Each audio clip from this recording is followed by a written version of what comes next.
Olá, esse é o episódio piloto da série Singularmente, onde vamos abordar assuntos relacionados ao transtorno do espectro autista. Eu sou Eduardo e nesse episódio vamos bater um papo com Beatriz Souza e com a Larissa Bessa. Bem-vindas, meninas! Oi! A Bia e a Larissa estão dentro do espectro autista e hoje elas vão desenrolar alguns tópicos relacionados ao transtorno. Então, meninas, eu trouxe os tópicos aqui dentro para vocês sortearem. A gente vai começar em ordem alfabética com a Bia. Inclusão.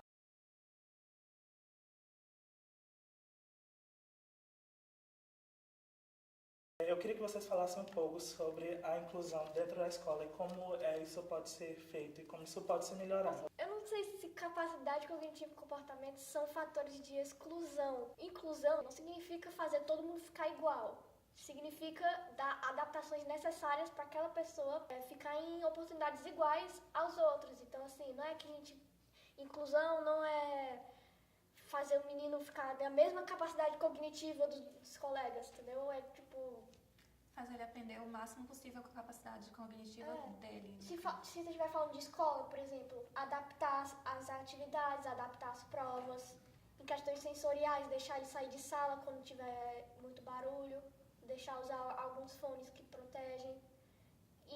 Ou então até pedir para os colegas fazerem menos barulho. Isso é inclusão, né? Mudar um ambiente para que aquela pessoa consiga viver de acordo com os seus pares. Não é mudar a pessoa para que ela encaixe no ambiente. E aí isso vale para qualquer ambiente, escolar, universitário, de trabalho, cultura e lazer. É exatamente o que ela falou também. Eu pensei em um exemplo, tipo, no ensino, a partir do primeiro ano do meu colégio, a partir da terceira, eu acho que eu tinha que fazer prova numa sala com ar-condicionado. E eu ia com uma agasalho e coisa assim, mas eu ainda passava muita parte da prova espirrando e me sentindo... Eu não gosto de chamar a atenção, então toda vida que você estava desconcentrava as outras pessoas. O ambiente atrapalhava muito pra eu conseguir realizar a prova. Eu pedi na faculdade no semestre passado, eles me deram a adaptação que eu fiz a prova em uma outra sala. E aí eu consegui desenrolar melhor do que se eu tivesse que fazer na sala que causava desmodulação sensorial pra mim. E agora é a vez da Larissa para sortear. Educação sexual.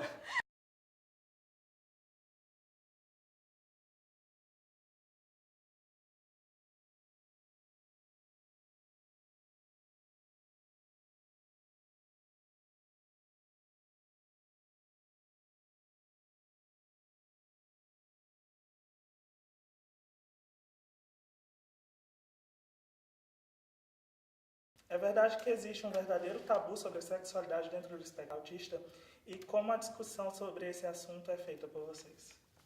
É verdade, né, que tem um tabu, realmente é verdade, porque assim, as pessoas geralmente, quando vão se referir aos autistas, referem a gente como anjinhos azuis, inocentes, sem maldade no coração. Isso é balela. Eu convivo com vários autistas, né, e eu sei que tem autista chato também, né?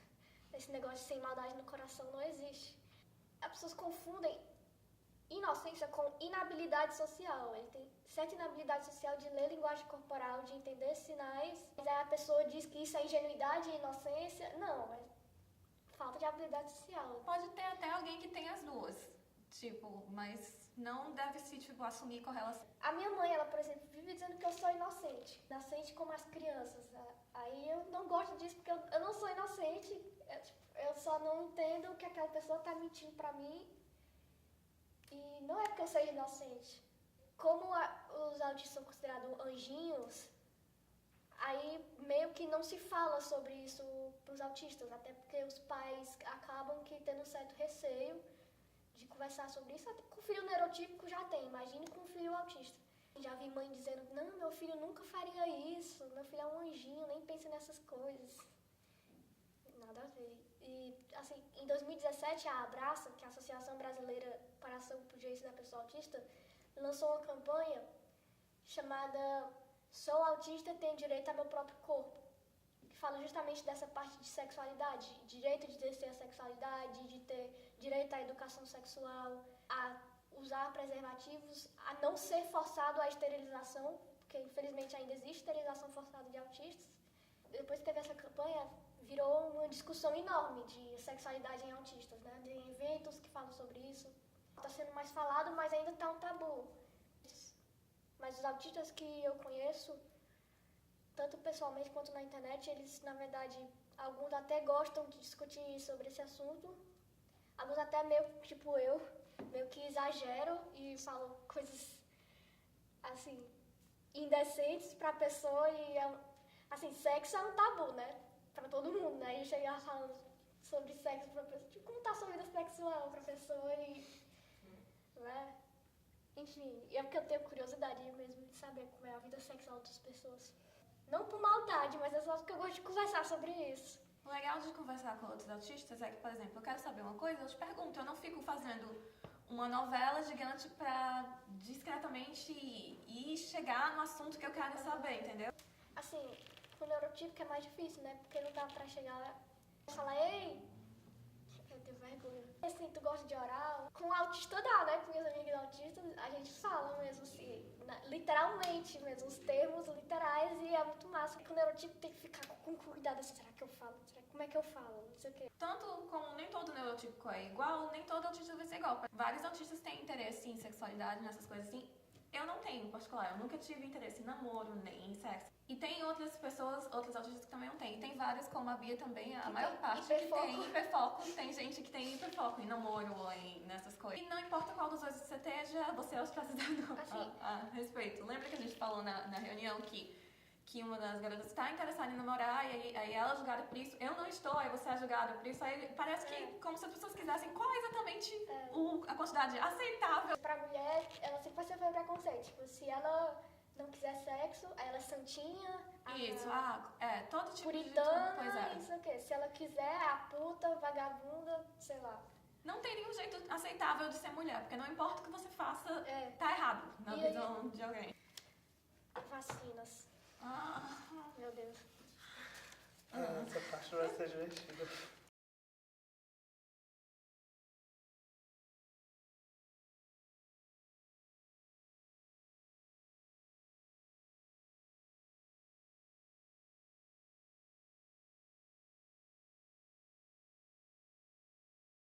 O que vocês têm a dizer sobre isso? Poderiam citar um absurdo que vocês já ouviram sobre o autismo? Assim, né? Esse estudo foi desaprovado pouquíssimo de tempo depois que ele foi submetido. Por que, em nome de Deus, ainda estão dizendo isso? É porque essa pesquisa... O cara queria ganhar dinheiro, gente. Era uma fraude. Por que você... Essa pesquisa aqui, ele fez com pouquíssimos sujeitos de experimento. Pouquíssimos. Acho que foi menos de 20, se eu não me engano. Em pesquisa, isso não vale nada. Certo? E aí, ele já foi... desmentido, ele já perdeu a licença médica, ele não pode mais atuar como médico. E aí o povo ainda acredita, falando mais de forma técnica, né? Existe um tipo de autismo que é o autismo regressivo, que quando a pessoa chega aos 2 anos, ela começa a ter atrasos no desenvolvimento. Então é comum que, por exemplo, a criança fala, olha nos olhos, aí quando faz 2 anos ela para de falar e para de olhar nos olhos e começa a brincar mais isolada.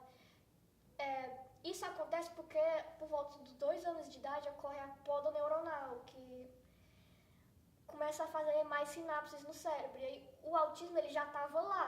O cérebro dele já era autista, ele já nasceu autista. Só que com a poda neural começa a fazer essas sinapses e aí fica mais evidente. É tipo... Ele já estava programado até aquilo. Já ouvi gente falando isso. Aí ele ficou autista depois da viagem. Ficou autista por causa da Disney. Então, não, já estava programado aquilo, né? E aí, também já ouvi dizer que ficou autista porque fez uma cirurgia no estômago. Não. Ninguém fica autista de jeito nenhum, você nasce autista. É comum, né, que as pessoas associem alguma causa ao autismo, por causa dessa coisa do autismo regressivo. Acontece alguma coisa perto dessa poda, e a pessoa associa, e a vacina é uma delas, né? Então por que adultos que se vacinam não viram autistas, né?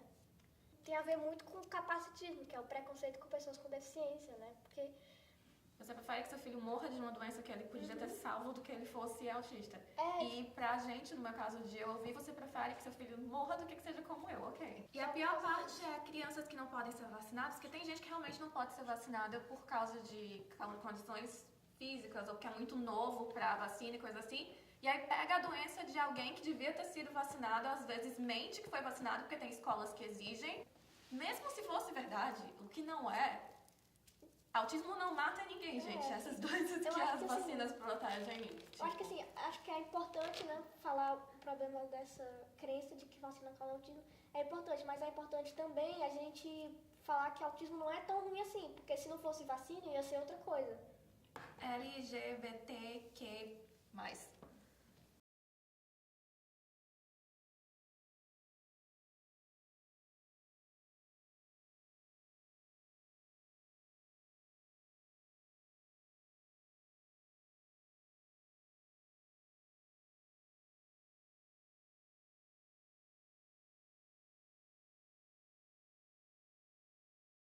Existe uma dificuldade de entender a diversidade sexual dentro do espectro?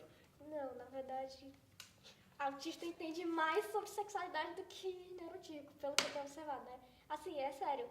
Eu não tô mentindo não, gente, isso é sério. Se vocês forem entrar em qualquer grupo sobre sexualidade no Facebook, você vai achar pelo menos uns 3 autistas lá.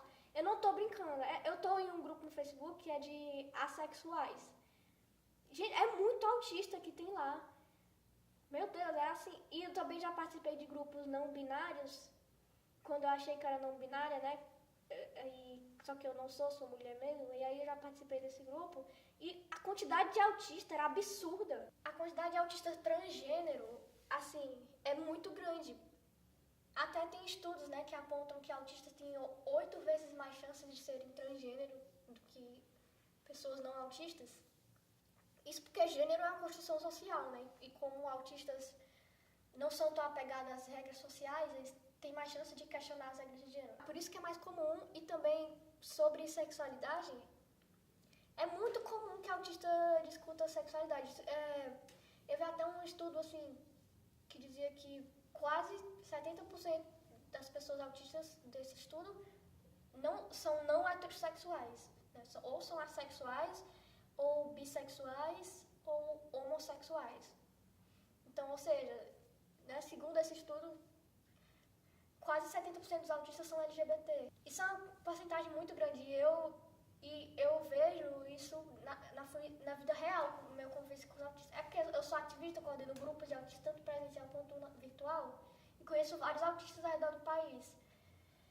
E eu consigo ver essas pesquisas sendo aplicadas na realidade, porque realmente é uma quantidade enorme de autistas que são LGBT e desde a adolescência eles já começam a se assumir mesmo.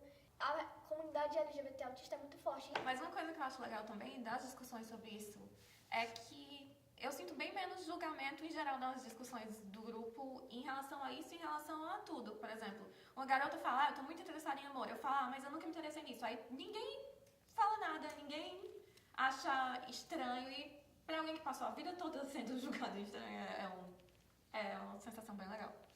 Bullying. Tu lembra quando... Quem foi? Eu não lembro quem perguntou, que foi quem sofreu bullying? Todo mundo levantou a mão. Literalmente todo mundo. Literalmente todo mundo na reunião levantou a mão.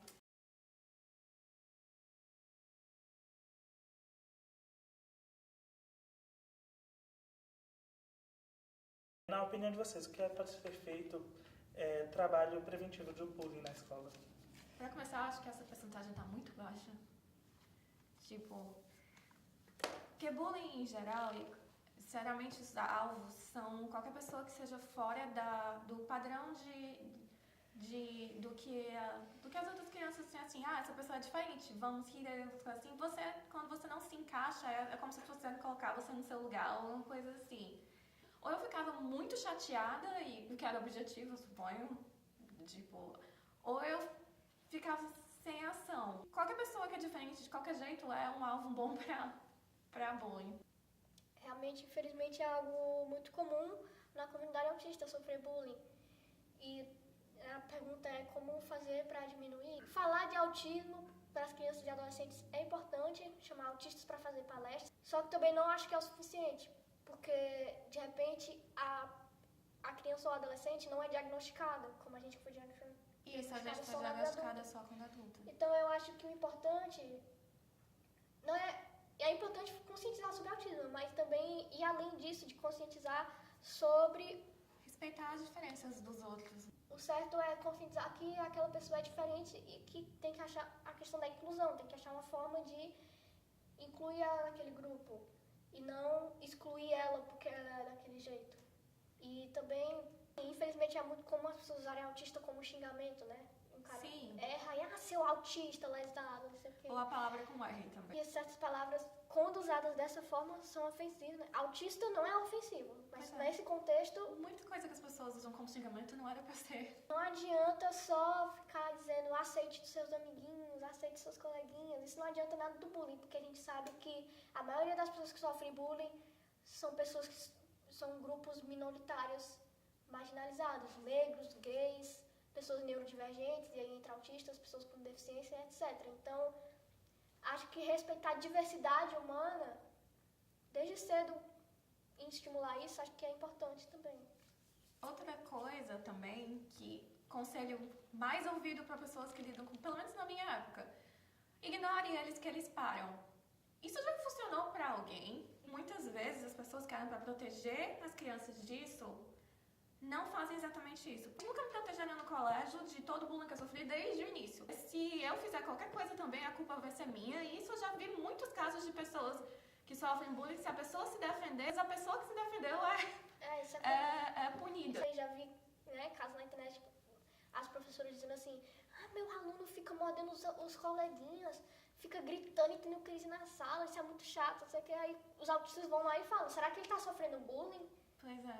Tem que analisar melhor essa situação. Tipo, a autista não tem crise do nada. Todo comportamento tem uma razão. Então, o que você vê, às vezes, é só o resultado. Mas tem que investigar de por que foi isso. Em vez de dizer, não, essa pessoa não pode ficar perto de ninguém porque ela tem crise o tempo todo. Essa criança é difícil. Eu fui uma, tipo, não, ela é muito difícil. Ela é muito mimada. Ou ela é muito isso e aquilo. E como eu não sabia que era autista, isso marcou muito. E você fica internalizando as coisas. Tem alguma coisa muito errada comigo, isso é minha culpa, tudo isso. E isso não faz bem. Autista é fácil das pessoas enganarem.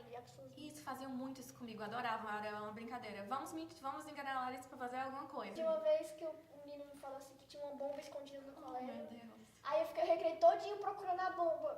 Eu sei, me disseram que uma aula tinha sido cancelada, eu já tinha ligado pra minha mãe pra me buscar. Se quiserem implicar com você, as pessoas acham razão. Se você tentar entender eles, ou tentar brincar mais, ou tentar ser basicamente você que tem que mudar. Você tem que ser mais simpática, ou então mais quieta, ou então falar mais. Ou alguma coisa, basicamente é você. É como se você desse a criança a responsabilidade de não sofrer bullying, porque você tem que se encaixar melhor. Estamos chegando ao fim desse episódio. Obrigado a Bia e a Larissa por participar dessa conversa com a gente. Vocês querem divulgar algum projeto que vocês fazem parte? Quero divulgar a minha página, Vida no Espectro, no Facebook.